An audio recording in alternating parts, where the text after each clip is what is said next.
La seguí porque estaba seguro de que me engañaba. Eso era todo. Celos normales. O eso creía.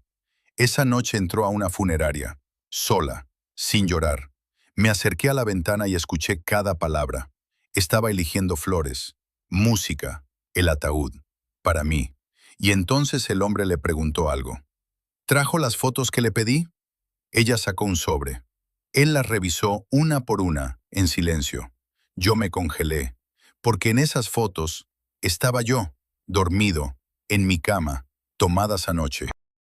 Alguien estuvo en nuestra casa mientras yo dormía, y ese alguien tenía llave. Hay algo que necesito aclarar antes de contarte todo esto. Yo no soy un hombre violento. Me lo he repetido tantas veces que ya no sé si lo digo para convencerte a ti o para convencerme a mí. Mi nombre es Marcos. Tengo 34 años.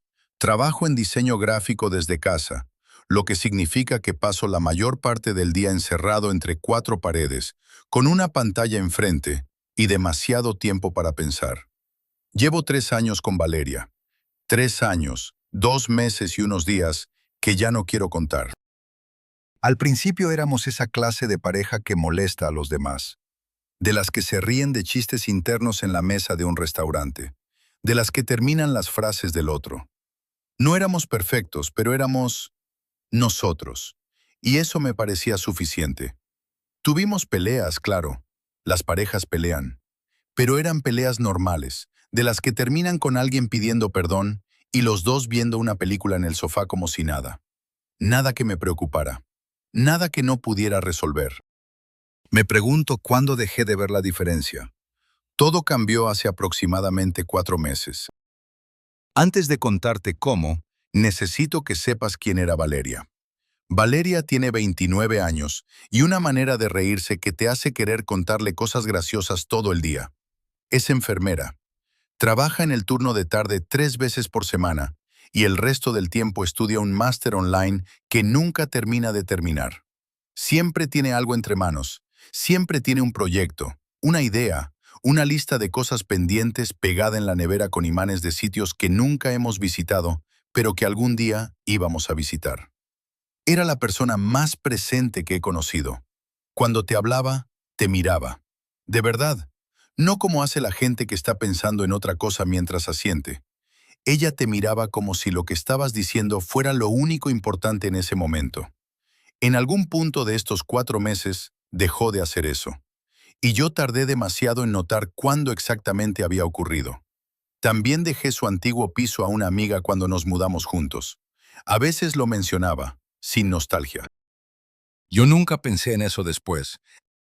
No de golpe, nunca es de golpe. Fue como cuando una pared empieza a cuartearse. Primero una línea fina que casi no se ve, luego otra y otra, hasta que un día miras y ya no entiendes cómo sigue en pie. Lo primero que noté fue el tiempo. No el de ella, el mío. Hay horas que simplemente desaparecen. Me siento en el escritorio a las 2 de la tarde, cierro los ojos un segundo y cuando los abro ya son las 7 de la noche. La pantalla en negro, el café frío, yo sin recordar nada de lo que pasó en el medio. Al principio lo atribuí al trabajo. Había tenido un proyecto grande, semanas de poco sueño, mucho estrés. El cuerpo a veces cobra lo que le debes. Lo entendí así y seguí adelante. Pero entonces empezaron las otras cosas. Una mañana me desperté con la silla del escritorio al otro lado de la habitación. No junto a la ventana donde siempre está, en el rincón, frente a la pared, como si alguien la hubiera puesto ahí para sentarse a mirar nada. No le dije nada a Valeria. Me pareció una tontería. 2 días después encontré un vaso roto en el baño. Los vidrios barridos y apilados en un rincón, cuidadosamente, como si alguien hubiera querido limpiar sin terminar de limpiar. Valeria dijo que no había sido ella. Yo dije que tampoco había sido yo. Nos miramos un segundo más de lo necesario y cambiamos de tema. Lo de los moretones fue diferente. Eso sí me asustó. El primero apareció en el dorso de la mano derecha.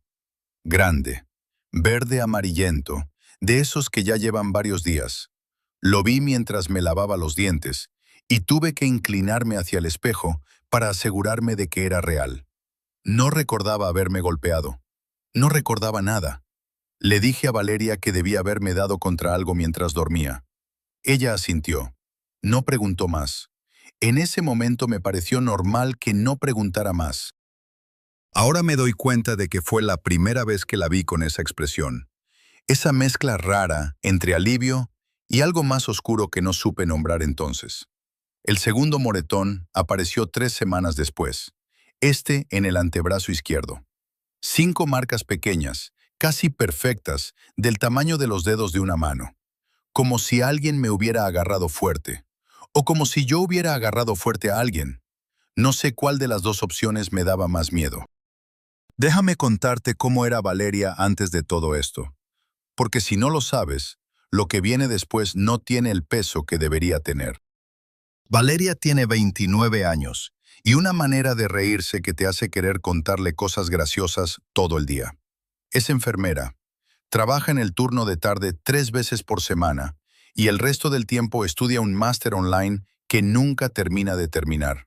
Siempre tiene algo entre manos, siempre tiene un proyecto, una idea, una lista de cosas pendientes pegada en la nevera con imanes de sitios que nunca hemos visitado juntos, pero que algún día íbamos a visitar.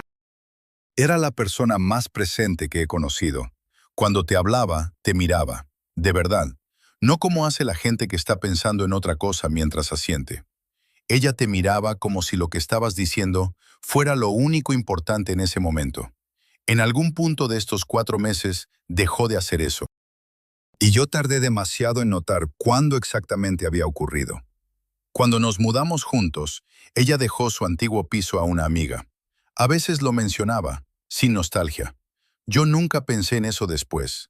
Valeria también cambió, pero no de la manera que uno esperaría.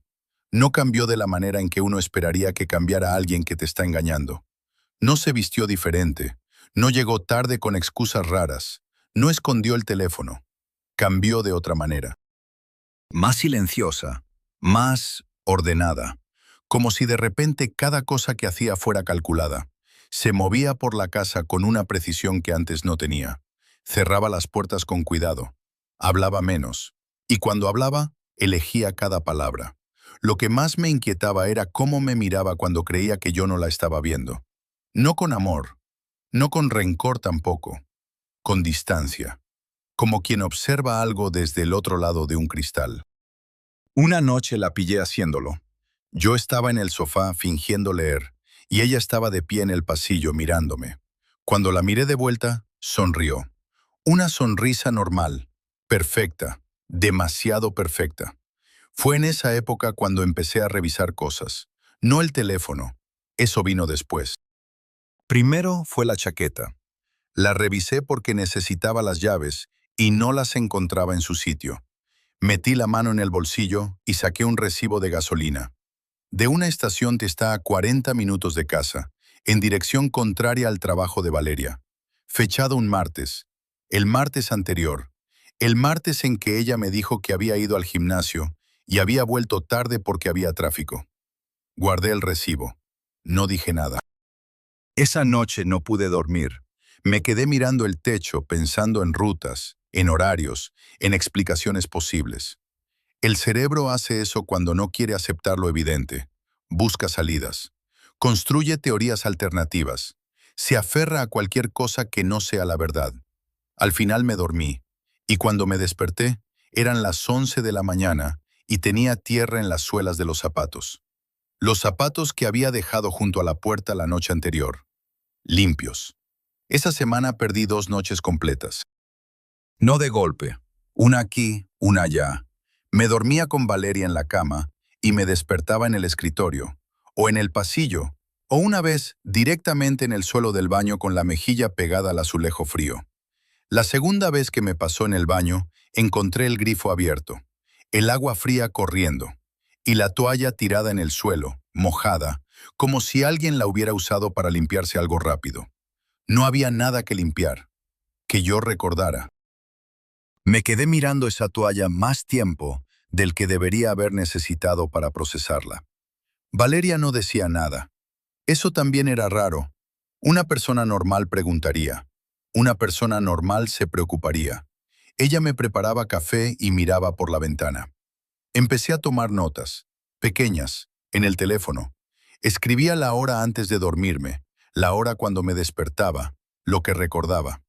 Pensé que si llevaba un registro podría encontrar algún patrón, algo que me explicara lo que estaba pasando. Lo que encontré fue peor. Había noches sin registro, noches en que había abierto la aplicación y no había escrito nada, o había escrito cosas que no tenían sentido, palabras sueltas. Una vez, solo mi nombre, repetido 6 veces, como si alguien hubiera estado probando si el bolígrafo funcionaba. El cuaderno lo encontré un miércoles. Estaba buscando un cargador viejo en el fondo del armario, debajo de una caja de cables que llevaba meses sin tocar. Lo noté porque sobresalía un poco. Una esquina de cuero marrón oscuro, gastado. Lo saqué y lo miré un momento antes de abrirlo. No lo reconocí. No lo había visto nunca. Pero en la tapa interior, escrito con mi letra, estaba mi nombre completo. Y debajo, una fecha de hacía 3 meses. Lo abrí, y el suelo desapareció bajo mis pies. Era un diario, escrito por mí. Lo supe antes de terminar la primera línea porque era mi letra. Exactamente mi letra.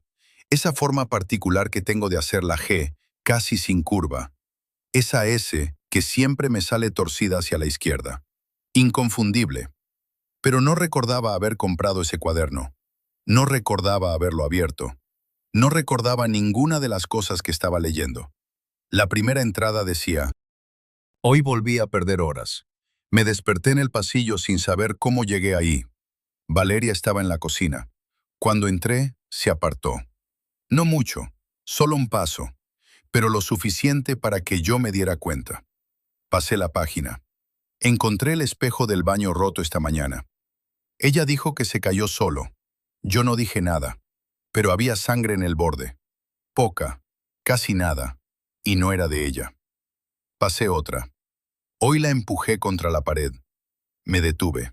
Leí la frase otra vez. Hoy la empujé contra la pared. Ella lloró. Yo no recordaré esto mañana. Cerré el cuaderno. Lo abrí otra vez. Hoy la empujé contra la pared. Ella lloró. Yo no recordaré esto mañana. Las palabras seguían ahí, quietas, sin moverse, sin desaparecer. Pasé la página. Las manos me temblaban, pero seguí. Había una entrada que describía una cena de un martes cualquiera, con detalles que solo alguien presente podría saber. El mantel azul, el arroz que se había pasado un poco, la canción en la radio. Yo recordaba esa noche. Había sido buena. Pero el cuaderno contaba otra versión. Decía que Valeria había intentado salir a dar una vuelta después de cenar, que yo no la había dejado, que me había puesto delante de la puerta. No lo recordaba. Recordaba el arroz, recordaba la canción. No recordaba la puerta, mi letra, mi mano, un recuerdo que no tenía. Me senté en el suelo del armario con el cuaderno en el regazo, durante un tiempo que no sé calcular. Podría haber sido 10 minutos, podría haber sido 1 hora. Seguí leyendo, no porque quisiera, sino porque no podía no hacerlo. Había más entradas, algunas cortas, otras más largas, todas escritas por mí, todas describiendo cosas que yo no recordaba, discusiones que no recordaba, silencios que no recordaba. Una noche en que, según el cuaderno, había salido a las 3 de la madrugada y no había vuelto hasta el amanecer, sin saber a dónde había ido. Una entrada decía: creo que le tengo miedo a lo que hago cuando no estoy. Otra decía: ella merece irse, pero yo no la dejo. Y luego, más abajo, en la misma página, con una presión diferente en el bolígrafo, como si se hubiera escrito en otro momento: no sé si soy yo el que no la deja, o si es algo dentro de mí que no reconozco. Tuve que parar. Me temblaban las manos. Busqué una explicación racional. Me la repetí varias veces mientras hojeaba el cuaderno, saltando páginas, buscando algo que me dijera que todo tenía sentido, que alguien más lo había escrito, que era un ejercicio, una historia, algo. Pero no había manera de negarlo. Era mi letra, eran mis palabras, eran mis maneras de describir las cosas, Esa tendencia que tengo de escribir frases cortas cuando estoy nervioso, de no terminar los pensamientos cuando algo me asusta demasiado. Me asusté. No lo voy a disfrazar, pero también pasó algo más. En algún lugar, debajo del miedo, algo pequeño y oscuro susurró que tal vez Valeria me estaba mintiendo, que tal vez todo esto era una trampa, que tal vez el cuaderno no era mío aunque pareciera mío. Me aferré a esa idea como si fuera una tabla en el agua, porque era más fácil creer que ella me mentía a mí que creer que yo me mentía a mí mismo. Llegué a la última página. Las anteriores estaban llenas de texto, párrafos densos, entradas largas, la letra cada vez más pequeña según avanzaban las semanas, como si quien escribía fuera aprendiendo a tener miedo del espacio en blanco. La última página tenía una sola línea, escrita con otro bolígrafo. Uno rojo, con una presión tan fuerte que la tinta había traspasado el papel y dejado marca en la página siguiente. Decía, no la sigas, por favor. Leí esa frase 4 veces. Luego volví atrás en el cuaderno, a una entrada de hacía 6 semanas, una que había saltado antes porque la letra era más pequeña y más difícil de leer. La descifré despacio, letra a letra. A veces me pregunto si lo que hago cuando no recuerdo es realmente yo o es otra cosa usando mi cuerpo. Eso suena a locura, lo sé, pero es la única manera que encuentro de explicar que me mire en el espejo y no reconozca completamente la expresión que tengo. Debajo, con otro bolígrafo, alguien, yo, había añadido, esta mañana encontré barro en los zapatos. Habían llovido 2 días. Yo no salí de casa en 2 días, o eso creo. Cerré el cuaderno. Me quedé quieto en el suelo del armario. Y entonces escuché la llave en la cerradura. Valeria había vuelto a casa. Guardé el cuaderno exactamente donde lo había encontrado, debajo de la caja, en el fondo del armario, sin moverlo un centímetro. Salí del dormitorio, fui a la cocina, puse agua a calentar como si nada. Valeria entró con una bolsa del supermercado y me saludó igual que todos los días. Dejó las cosas en la encimera. Me preguntó si tenía hambre. Yo dije que sí. Y mientras ella cocinaba y yo la observaba desde el otro lado de la cocina, solo podía pensar en una cosa. Me fijé en algo que no había notado antes. En su muñeca izquierda, casi cubierta por la manga del jersey, había una marca, larga, ya amarillenta, en proceso de desaparecer. Un moretón viejo. Quise preguntarle, abrí la boca, y no salió nada, porque en algún lugar, en ese espacio entre querer preguntar y ser capaz de hacerlo, me di cuenta de algo que no quería darme cuenta. Yo también tenía un moretón en la mano derecha esa semana. El mismo color, el mismo estado de cicatrización, la misma edad. El cuaderno decía, no la sigas.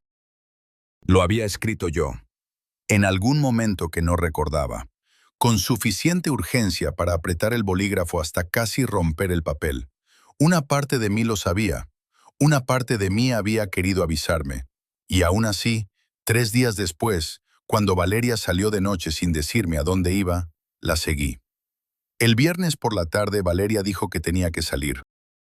Nada más, sin explicación, sin destino. Se puso el abrigo gris, el que usa cuando quiere pasar desapercibida. Recogió el bolso y me dio un beso en la mejilla que duró exactamente lo suficiente para parecer normal. La puerta se cerró. Yo conté hasta 10. Cogí las llaves y la seguí. Sé cómo suena eso, lo sé. Un hombre que sigue a su pareja por la calle a escondidas es exactamente el tipo de historia que termina mal. Pero en ese momento no lo pensé en esos términos. En ese momento solo pensaba en el cuaderno, en la entrada sobre la cena, en el moretón de su muñeca y el mío, del mismo color, de la misma semana. Necesitaba saber qué estaba pasando, eso me dije. La seguí a distancia suficiente para no ser visto, pero sin perderla de vista. Caminó 12 minutos en dirección al centro, sin mirar atrás. Eso también me inquietó. Valeria siempre mira atrás. Es un hábito que tiene desde que la conozco, una especie de tic nervioso. Girar la cabeza cada ciertos pasos, como si quisiera asegurarse de que el mundo sigue en su sitio. Esa tarde no lo hizo ni una sola vez. Lo cual podía significar dos cosas: que no sospechaba que la seguían, o que ya sabía exactamente quién la seguía y a dónde iban los dos a llegar. Dobló una esquina. La perdí un segundo. Aceleré el paso, y cuando la vi de nuevo, estaba parada frente a una puerta de madera oscura, en un edificio de 3 plantas que yo no recordaba haber visto nunca en esa calle, aunque había pasado por ahí cientos de veces. Sobre la puerta, en letras pequeñas y discretas: Funeraria San Pau. Servicios funerarios y de orientación familiar. Entró sin dudar. Me quedé en la acera sin moverme durante unos segundos que se sintieron mucho más largos. Una funeraria. Mi cerebro quiso construir una explicación. Algún familiar, un trámite, un conocido que había muerto y ella no me había mencionado. Las personas van a funerarias por razones normales todos los días. Era posible. Era probable incluso. Pero entonces recordé el sobre con las fotos. Las fotos que alguien había sacado mientras yo dormía. Las que ella había llevado en el bolso esa noche al hombre de traje. Y la explicación normal dejó de parecerme tan probable. Me acerqué a la ventana lateral. Era estrecha, de cristal opaco, pero había un espacio en el marco donde el sellado se había agrietado con el tiempo y la voz se filtraba hacia afuera con una claridad incómoda. Escuché. Al principio solo era el murmullo. Dos voces, la de Valeria y la de un hombre. Hablaban de algo que no pude descifrar al principio, palabras sueltas, el nombre de alguien que no reconocí, una fecha. Me pegué más al cristal, y entonces lo escuché claramente. «Esta vez tiene que quedar bien», dijo ella. El hombre respondió algo que no llegué a entender. «La última vez hubo demasiados cabos sueltos», continuó Valeria. «No podemos permitirnos otro error. Esta vez, la última vez, otro error». Sentí que el suelo se inclinaba levemente bajo mis pies. Esa sensación física que tiene el miedo cuando de verdad te alcanza. No el miedo abstracto de imaginar algo malo, sino el miedo concreto de estar escuchando algo que no deberías estar escuchando y entender exactamente lo que significa. Habían intentado algo antes y no había salido bien. Quise entrar en ese momento. Quise abrir la puerta, plantarme delante de los dos y exigir una explicación. Soy bueno imaginando escenas de confrontación. Las construyo en mi cabeza con todo detalle. Lo que diría, cómo lo diría, la cara que pondría ella. Pero algo me detuvo. No fue el miedo, o no solo el miedo.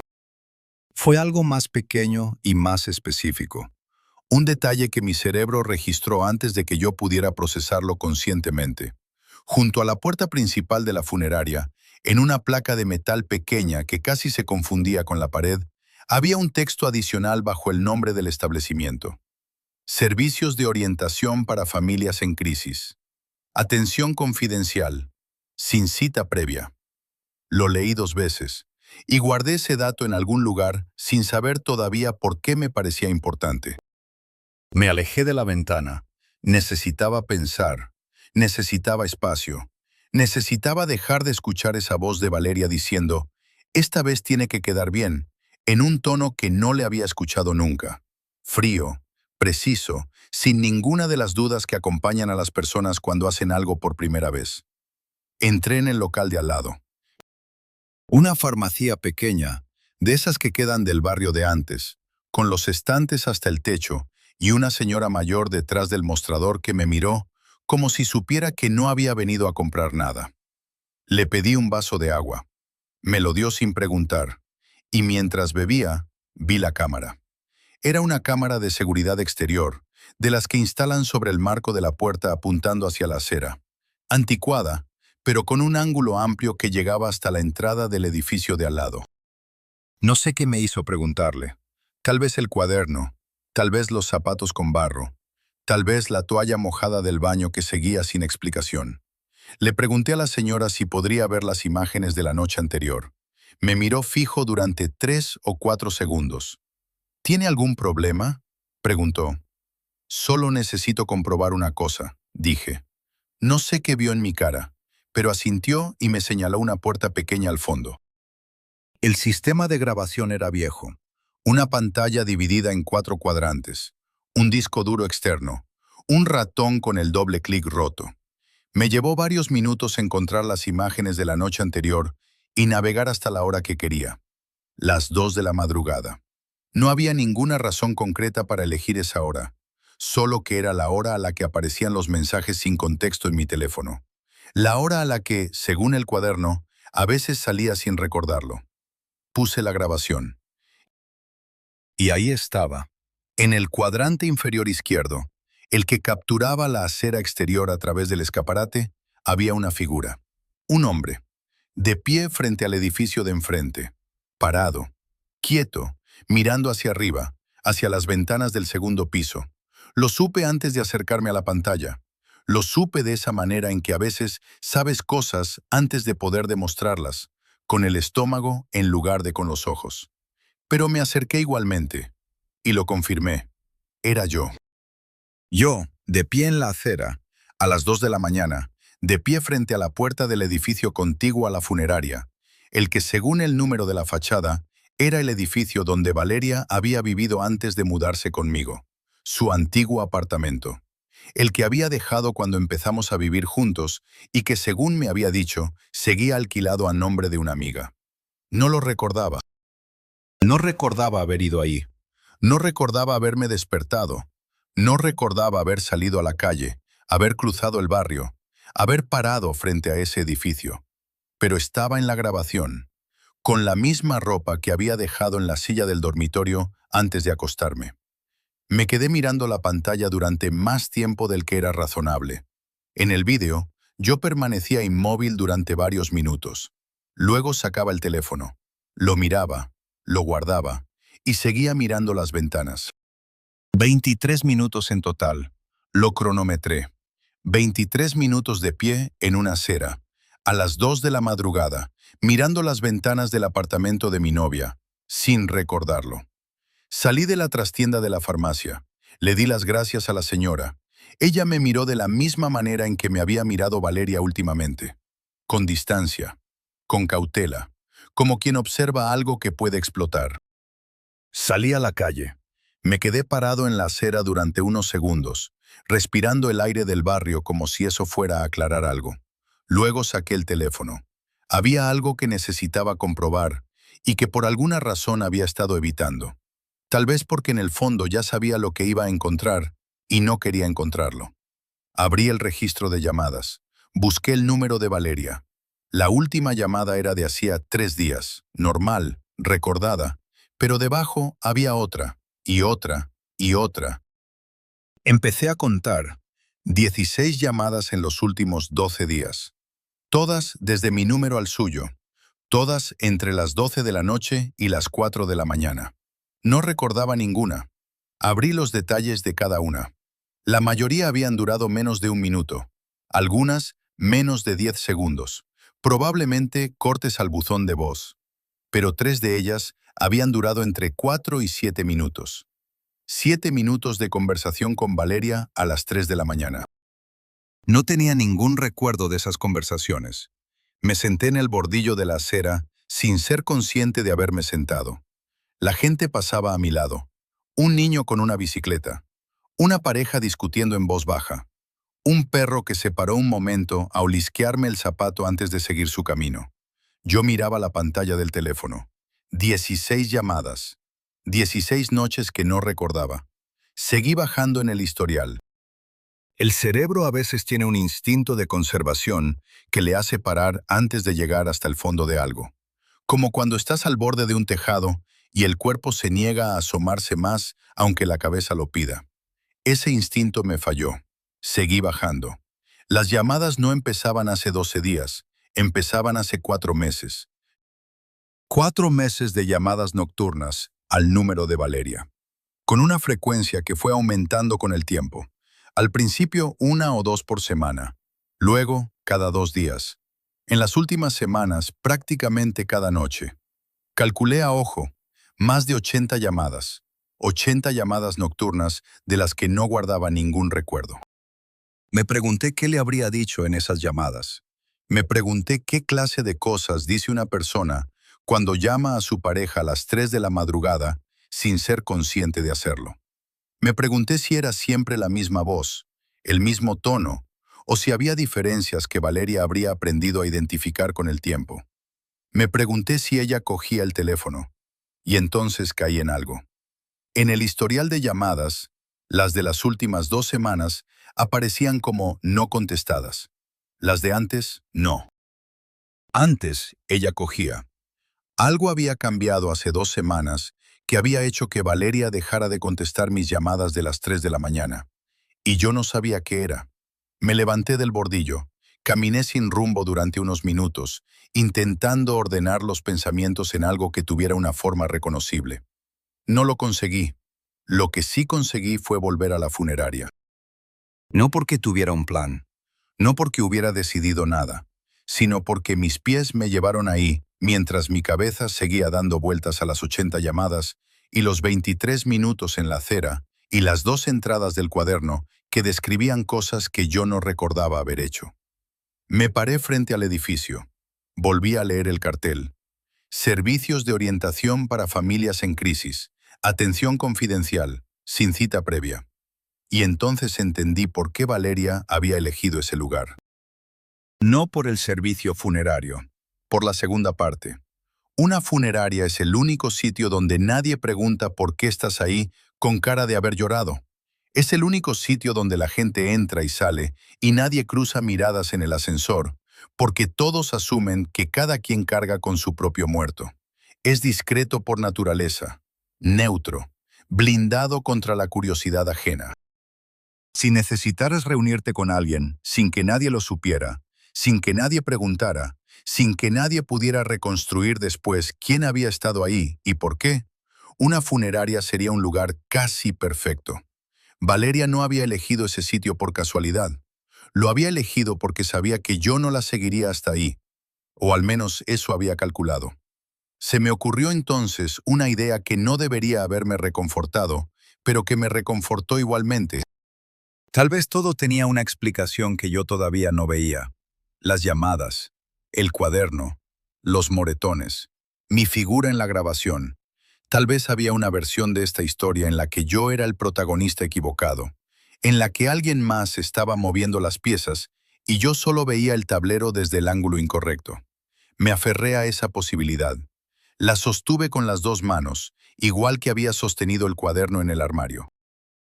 Y luego escuché, desde dentro de la funeraria, la voz de Valeria diciendo algo que hizo que se me soltara todo de golpe.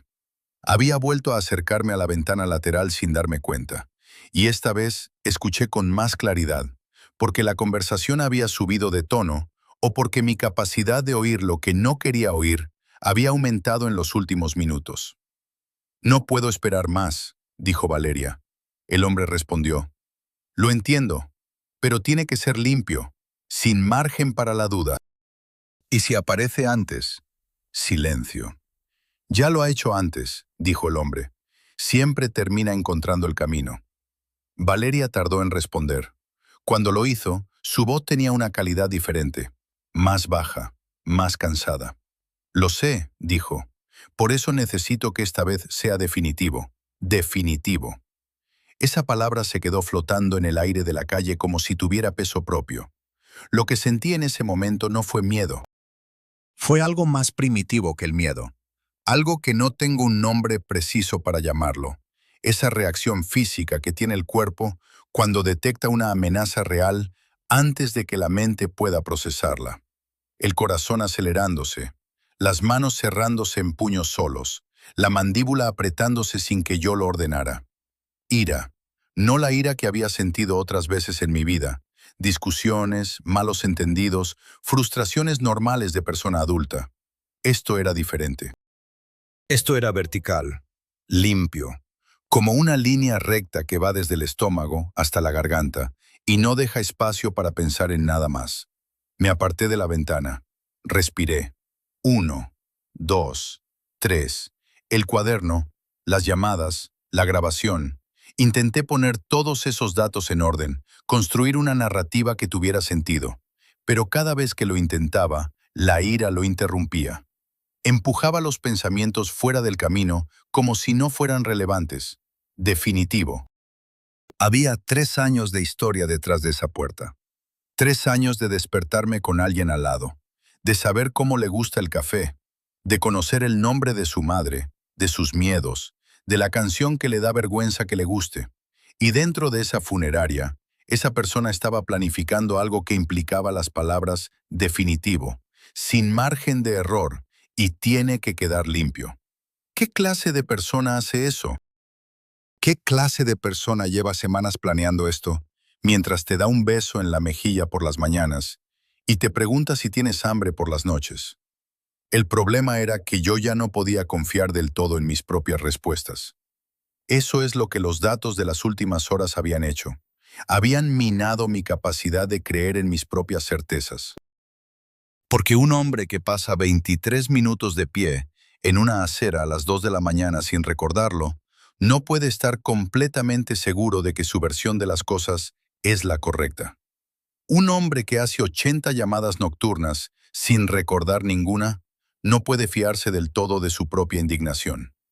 Y sin embargo, la ira seguía ahí, limpia y vertical, y completamente real. Porque la grabación y las llamadas y el cuaderno podían explicar lo que yo hacía cuando no recordaba. Pero no explicaban lo que Valeria estaba planeando en esa funeraria. Eso era independiente, eso era suyo. Pensé en el cuaderno una vez más, en la entrada de la puerta, en las palabras, ella merece irse, pero yo no la dejo. Pensé en el moretón de su muñeca. Pensé en la expresión que tenía cuando creía que yo no la miraba. Y por primera vez desde que había salido de casa siguiéndola, consideré una posibilidad que mi mente había estado evitando con una habilidad que ahora reconocía como deliberada. ¿Y si ella tenía razones? No para lo que fuera que estaba planeando, eso todavía no lo podía aceptar. Pero para el miedo, para la distancia, para la expresión de quien vigila algo que puede explotar.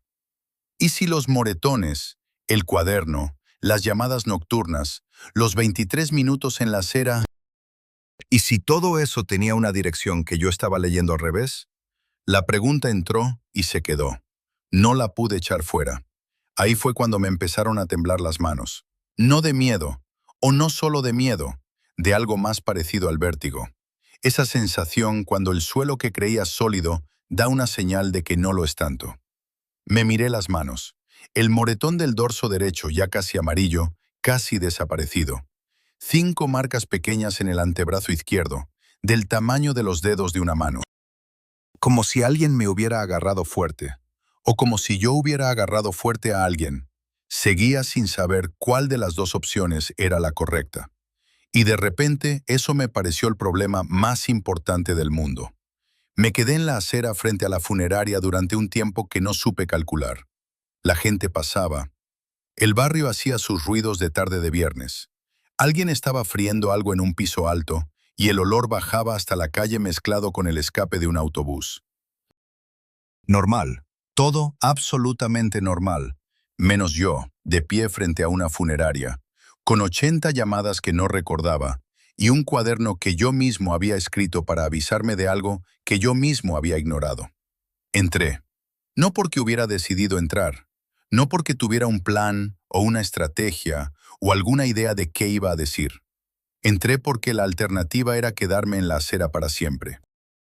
Y porque en algún lugar debajo de la ira y el vértigo, y las preguntas que no tenían respuesta, había algo más pequeño y más persistente que las demás cosas. Una parte de mí que todavía quería saber, aunque lo que encontrara al otro lado de esa puerta fuera peor que todo lo que había imaginado. Aunque lo que encontrara tuviera mi propio nombre escrito encima. Empujé la puerta. Y entré. La puerta no hizo ruido al abrirse. Eso fue lo primero que noté. Una funeraria con una puerta que no cruje. Tiene sentido, supongo. Los sitios que viven del silencio aprenden a mantenerlo hasta en los detalles pequeños. Entré. Una recepción estrecha. Luz cálida, de esas que intentan compensar con temperatura lo que el lugar no puede ofrecer en alegría. Un pasillo a la derecha. Al fondo, una puerta entreabierta con luz dentro. Caminé hacia ella. No pensé en lo que iba a decir. No tenía nada preparado. Solo tenía 80 llamadas y una grabación, y el cuaderno y la palabra definitivo flotando en algún sitio detrás de los ojos. Empujé la puerta.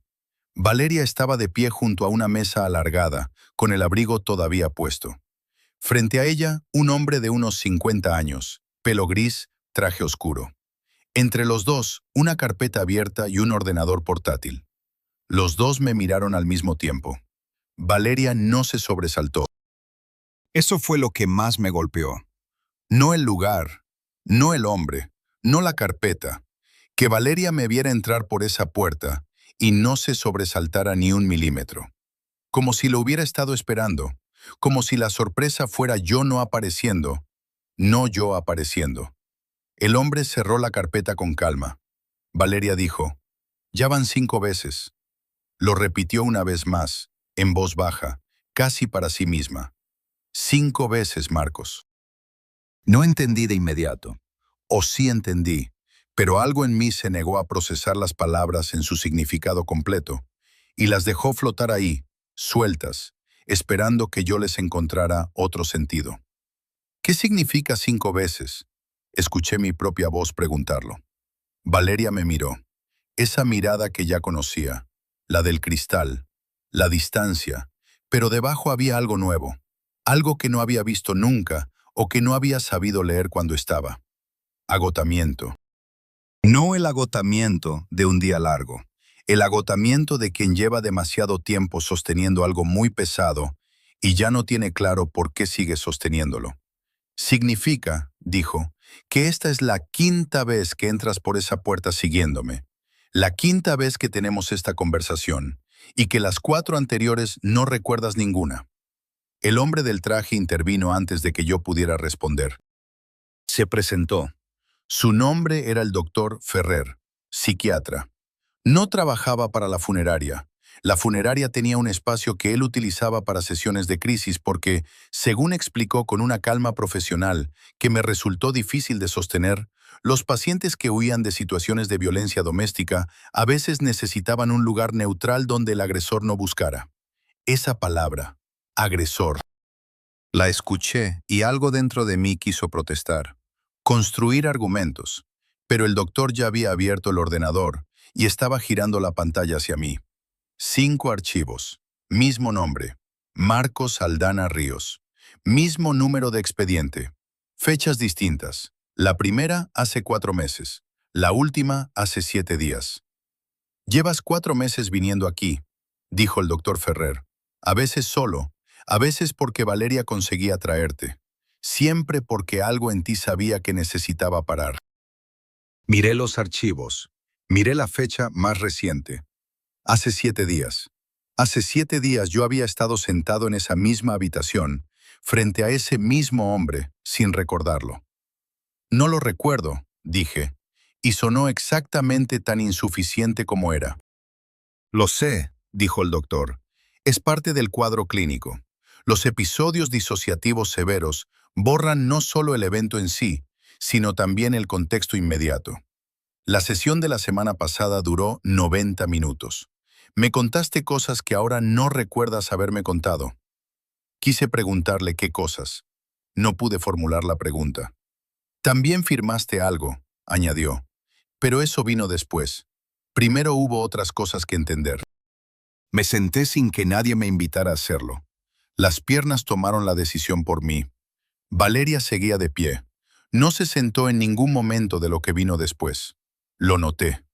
Siguió de pie junto a la mesa, con el abrigo puesto, con el bolso apoyado en la silla, como si no quisiera soltarlo del todo pero tampoco pudiera cargarlo, como alguien que ha aprendido a no instalarse en ningún sitio porque en cualquier momento puede necesitar salir corriendo.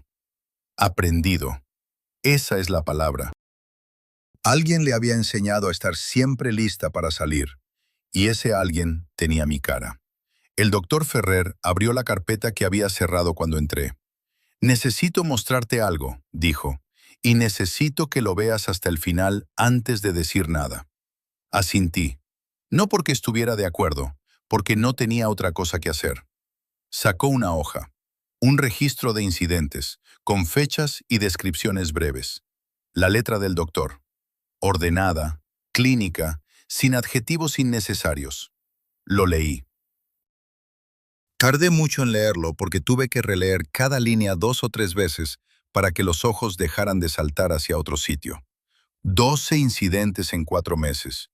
Algunos los reconocí vagamente, como quien reconoce el contorno de algo que vio en sueños. Otros eran completamente nuevos para mí, episodios que no recordaba, cosas que según ese papel yo había hecho o dicho durante horas que para mí no existían. Al final de la hoja, el doctor había escrito una frase en cursiva. El paciente no tiene conciencia de sus episodios. Cada inicio de sesión requiere reconstrucción completa desde cero. Desde cero. Cada vez. Las fotos, dije de repente, no sé por qué fue lo primero que encontré. De todo lo que había en esa hoja, de todo lo que el doctor había dicho, lo que mi mente agarró primero fue el sobre. Las fotos de mí dormido que Valeria había llevado esa noche. El doctor asintió, como si hubiera esperado que llegara a ese punto. «Las tomaste tú mismo», dijo. Silencio. Instalaste una cámara de seguridad en el dormitorio hace 3 meses.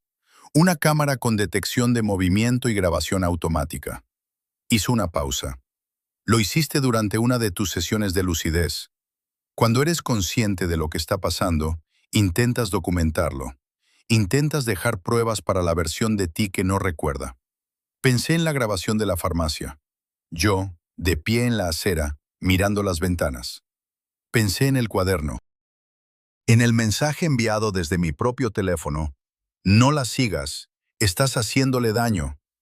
La versión de mí que recordaba había intentado avisarme, y la versión que no recordaba había ignorado todos los avisos y había llegado igualmente hasta aquí. «Necesito que veas una cosa más», dijo Valeria. Fue la primera vez que habló desde el principio. Había estado tan quieta y tan en silencio que casi había olvidado que seguía en la habitación. Sacó el teléfono. Lo desbloqueó. Lo puso encima de la mesa, frente a mí, y se apartó un paso, como si no quisiera estar demasiado cerca cuando yo lo viera. Miré la pantalla. Era su bandeja de mensajes. Mi nombre en lo alto. Y debajo, la conversación. Empecé a leer desde el principio. 47 mensajes en 90 días. Los primeros eran normales. Cosas de pareja. Quedamos a las 8. Compra leche. Te echo de menos. Pero en algún punto de la conversación, algo cambiaba. No de golpe, gradualmente, como la cuarteadura de la pared que había mencionado antes. Un mensaje que empezaba siendo una pregunta sobre dónde estaba y terminaba siendo una acusación. Otro que empezaba siendo una disculpa y terminaba siendo una amenaza. Y luego los últimos, sin preámbulo, sin contexto, directo. No te vayas. Si te vas no habrá a dónde ir que yo no llegue. Sé lo que estás planeando. No te lo voy a permitir. Si crees que puedes marcharte y yo voy a quedarme aquí como si nada, no me conoces. Esta noche no vas a dormir. Voy a llamarte hasta que contestes. Los leí todos. No los reconocía, ni uno solo. No reconocía el tono, ni el vocabulario, ni la lógica detrás de cada uno.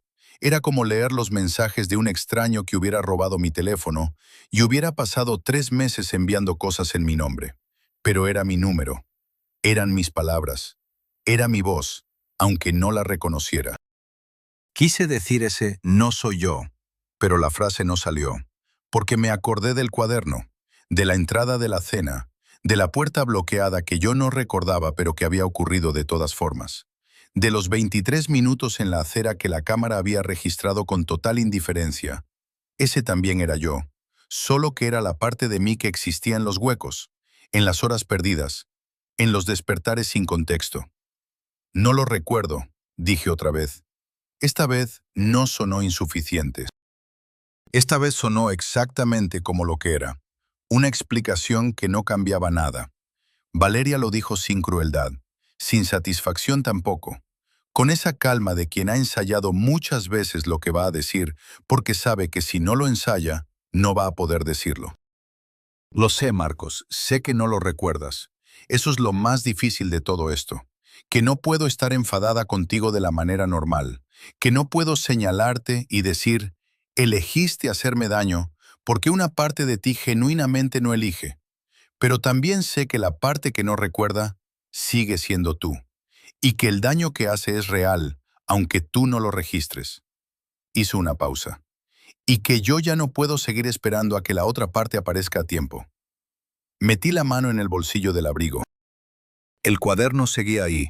Lo había cogido antes de salir de casa, sin saber por qué, como uno de esos gestos que el cuerpo hace antes de que la mente pueda vetarlos. Lo puse encima de la mesa. Valeria lo vio y algo en su cara cambió. Fue un cambio pequeño, casi imperceptible, una contracción alrededor de los ojos.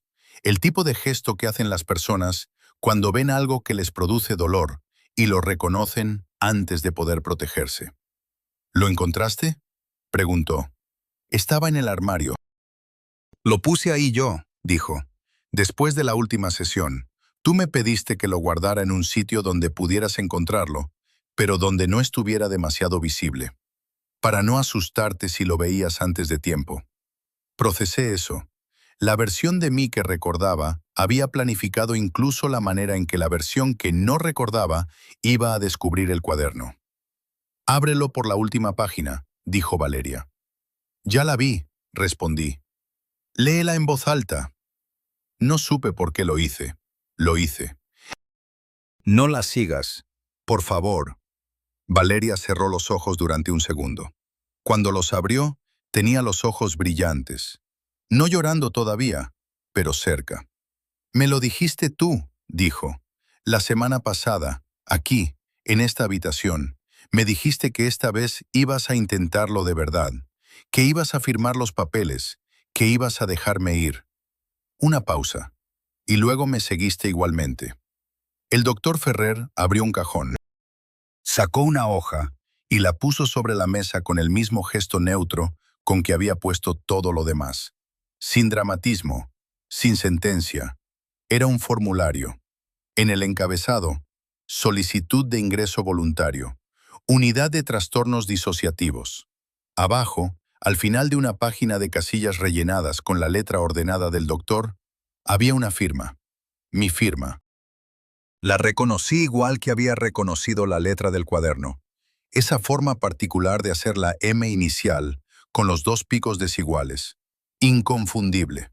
Debajo de la firma, una fecha. Ayer. Me quedé mirando esa fecha más tiempo del que era razonable. Ayer. La versión de mí de ayer había estado sentada en esta misma silla, frente a este mismo hombre, y había firmado ese papel. Había tomado la decisión de ingresar. Había dicho que lo haría. Había prometido dejar ir a Valeria. Y luego había llegado a casa. Se había dormido. Y esta mañana yo, sin recordar nada de eso, me había levantado con la sensación de que algo no encajaba y había pasado el día construyendo una teoría en la que Valeria era el peligro y yo era el que necesitaba protegerse. Y luego la había seguido. La quinta vez. ¿Qué pasa cuando firmo los papeles y luego no recuerdo haberlos firmado?, pregunté. No era una pregunta retórica. Genuinamente no sabía la respuesta. Que el ingreso sigue siendo válido, dijo el doctor. La firma es legal. Puedes revocarlo, pero tienes que hacerlo en un estado de plena conciencia y con un informe que lo justifique. No basta con no recordar haberlo firmado. Miré la hoja. Miré mi firma. Pensé en la versión de mí de ayer, que había tomado esa decisión sabiendo que esta mañana no la recordaría. Sabiendo que tendría que enfrentarse de nuevo a este momento. Sabiendo que iba a llegar aquí de todas formas. Y aún así había firmado. Valeria recogió el bolso del respaldo de la silla donde lo había dejado. Se puso derecha y me miró una última vez. No con odio. Eso hubiera sido más fácil. El odio tiene una lógica que uno puede seguir, una dirección clara, algo contra lo que empujar. Lo que vi en su cara no tenía dirección. Era la expresión de alguien que ha querido a una persona durante 3 años y que ya no puede permitirse seguir queriéndola. No porque el amor haya desaparecido, sino porque el amor no es suficiente para protegerse de alguien.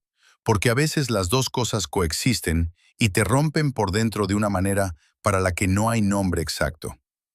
Espero que funcione, dijo. De verdad. No añadió nada más. Caminó hasta la puerta, la abrió y salió. La puerta no hizo ruido al cerrarse. Me quedé sentado frente al doctor Ferrer, con el cuaderno en la mano, con el formulario sobre la mesa, con el teléfono de Valeria todavía en mi memoria, aunque ya no estuviera frente a mí. 47 mensajes, 80 llamadas, 5 veces en esta misma silla, una firma de ayer que yo no recordaba. El doctor no dijo nada. Dejó que el silencio hiciera su trabajo, que es lo que hacen los buenos médicos cuando saben que las palabras van a llegar tarde a cualquier sitio al que la persona necesite ir primero. Yo miré la fecha de la firma. Ayer. Pensé en esa versión de mí, la que había estado aquí sentada, la que había escuchado al doctor, la que había mirado los archivos y los mensajes y el cuaderno y había tomado una decisión, la que había firmado el papel con la M desigual y la S torcida hacia la izquierda y había dicho, esta vez voy a dejarte ir. La que había llegado a casa, se había dormido, y al día siguiente había seguido a Valeria por la calle durante 12 minutos sin saber que lo había prometido. No de mala fe, sin saberlo. ¿Eso lo hacía mejor o lo hacía peor? Cogí el formulario, lo doblé con cuidado, sin saber bien por qué lo estaba doblando. Costumbre, supongo. La de tratar los papeles importantes como si el doblarlos bien pudiera preservar algo de lo que contienen. Lo metí en el bolsillo del abrigo, junto al cuaderno. El doctor me miró. ¿Tienes alguna pregunta?, dijo.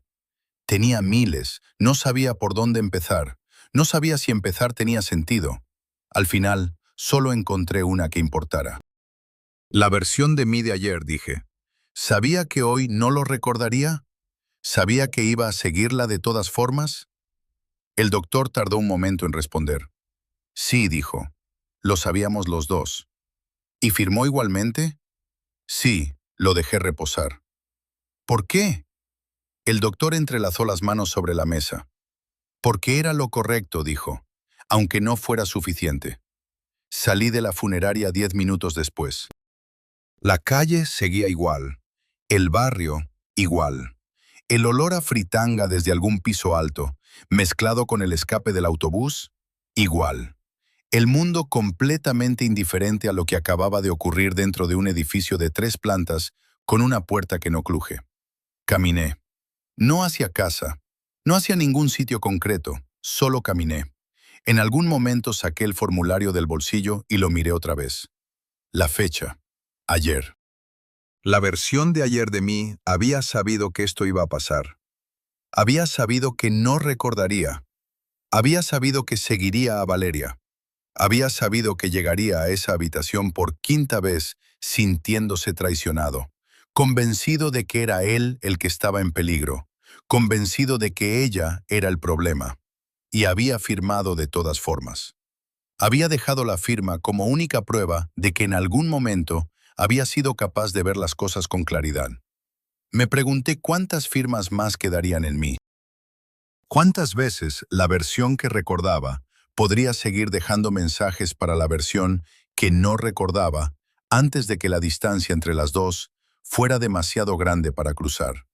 Me pregunté si esta noche iba a dormir, y si mañana por la mañana, al despertar, iba a recordar algo de lo que había ocurrido hoy. O si iba a despertar con la sensación familiar de que algo no encajaba. Y si iba a coger las llaves, y si iba a seguir a alguien que ya no estaría ahí para ser seguida. Lo que más me aterrorizó no fue ninguna de esas preguntas. Lo que más me aterrorizó fue darme cuenta de que no sabía la respuesta, de que la versión de mí que había firmado ayer tampoco la sabía, y de que aún sin saberla, había firmado, porque era lo correcto, aunque no fuera suficiente.